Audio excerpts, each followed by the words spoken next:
Okay, today we're going to talk about the Articles of Confederation, the weaknesses of the Articles of Confederation. The Confederation lasted only 8 years, 1781 to 89. What were the problems? How would you have solved the Confederation's problems? How did the Constitution solve them?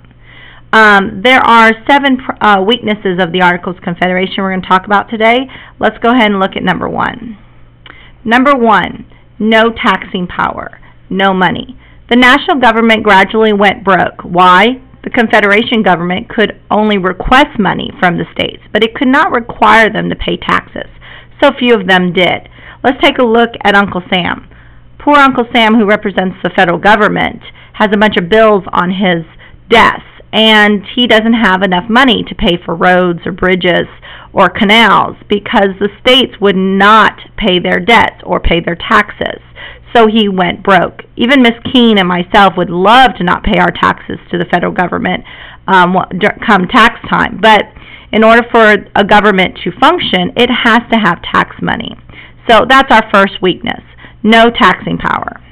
All right, weakness number 2, inflation. The Continental Congress had issued paper money to pay its $40 million war debt. These continental dollars were not backed by gold or silver, so their value was inflated. 40 paper dollars to 1 silver dollar. Creditors avoided the debtors trying to pay them with this worthless paper money, and hostilities developed between the two groups. So let's look at this idea of inflation. It's kind of a tough concept. Let's pretend that you have a bank. And in 1789, in this bank, you would have had pieces of gold or silver in the bank. And the idea of inflation is that for every piece of gold or silver, you have some kind of money that represents that, okay? 1 piece of gold or silver equals 1 piece of money. So what was happening during the American Revolution and after the American Revolution was that states would start to print more and more and more money. The problem is that the gold and silver amount would not come up. So what happens is you have all this paper money, but you don't have more gold and silver in the bank. So the value of the money, the paper money, would go down. It becomes worth less. Okay? Moving on. Number 3. Weakness number 3, tariff wars. Each state exercising its sovereignty charged rival states a tariff or a tax on imported goods. Why'd I have to pay $10 for these taxes when they're only $9 in your state? That's simple, the gentleman says from New York. The dollar difference is the interstate tariff or tax New York has on potatoes. So ultimately, the states were literally taxing each other because there is no common currency and no tax laws. Weakness number 4, jealousy and quarreling among the states. Might warfare break out between the sovereign states as it did frequently in Europe among sovereign nations? So what was happening is places like Maryland and Virginia would fight over rivers and bridges and land. There is no court system. One of the weaknesses of the Articles of Confederation is that the federal government didn't have the power to settle disputes between the states. Okay, moving on. Weakness number 5, foreign affairs in shambles. Each state had different trade regulations, a maddening situation for foreign governments and businessmen. Furthermore, foreign countries distrusted the Confederation because it had no power of the purse to back up its arguments. So in other words, each state was acting like its own country. So other countries like Spain or France really had to deal with 13 different countries instead of one united country. So this became a really big problem. Problem number 6, or weakness number 6, disrespect from other countries. Monarchical nations such as England and Spain gleefully waited for the Confederation to fall apart.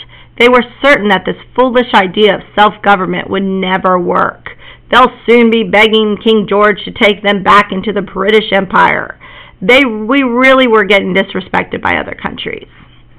And last but not least, Shays' Rebellion. Shays Rebellion became the ultimate reason why we decided to leave the Articles of Confederation and start a new constitution. Debtors, creditors, conflict, Shays Rebellion, 1787. In Massachusetts, debt-ridden farmers, hurt by inflation, could not meet their payments in order to on their farm mortgages. Rather than go into debtors' prison and or lose their farms to creditors suing them in court for foreclosure, a group of farmers led by Daniel Shays took up arms against the courts. So in other words, we really have armed rebellion.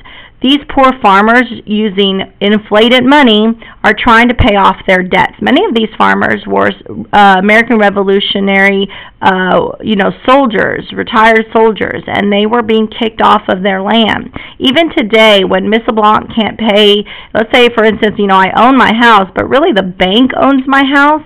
If I can't pay my rent, then I'm going to be kicked out of my house. I mean, that's just how it goes. When you owe money, you've got to pay your bills. Well, the farmers are really struggling to pay their bills because their money is inflated. It is worth less. And that's not really their fault, but they're getting caught up in the situation. But the federal government can't stop Shays Rebellion. That's the problem. It took the Massachusetts militia in order to stop this rebellion because the federal government doesn't have an army. It can only request an army from the states. So ultimately, it really showed the weaknesses of the Articles of Confederation. Okay, so finally what we're going to do, I need you to go ahead and get out a piece of paper. And I'm going to need you to draw your hand on the paper. So you're going to take your fingers and you're going to literally trace your hand. This is your assignment that you're going to have to turn in order to prove that you've watched the video. We're going to do a mnemonic to help you remember the weaknesses of the Articles of Confederation. The first one we're going to do is your pinky finger. If you look at your pinky finger, it is the weakest finger out of all of your fingers. And so ultimately, this weak finger represents a weak national government. If you'll go ahead and fill in your fingers, that'll be great. Weak national government. If you look at this next finger, it usually has a ring on it, some kind of wedding ring, and that one represents no money. The federal government could not make the states pay their taxes or their debts, and ultimately they ran out of money. If you think about wedding rings, they're really expensive, and any gentleman who is asking a young lady to get married is going to spend a lot of money on that wedding ring, and they are going to be broke. So the ring finger meant no money. Now the middle finger, now don't give me the middle finger, but the middle finger represents boundary disputes.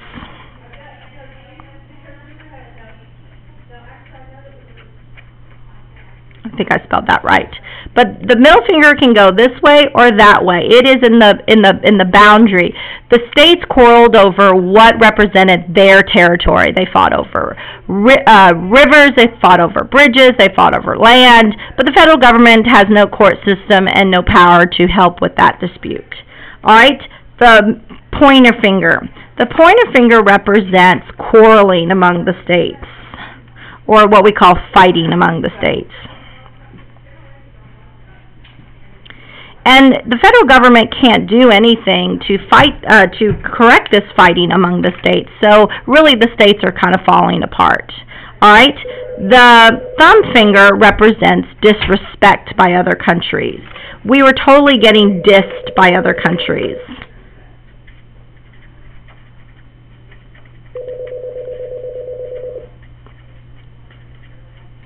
All the other countries were trying to work with all the states, but because the states were acting like their own countries, it was becoming very difficult for other countries to deal with the states individually instead of a unified nation.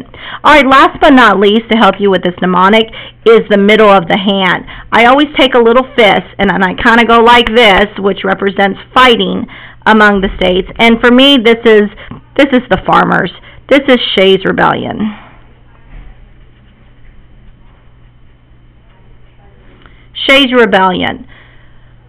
If you'll go ahead and fill out this mnemonic, and you'll be ready to turn this in to prove that you watched the video, that would be great.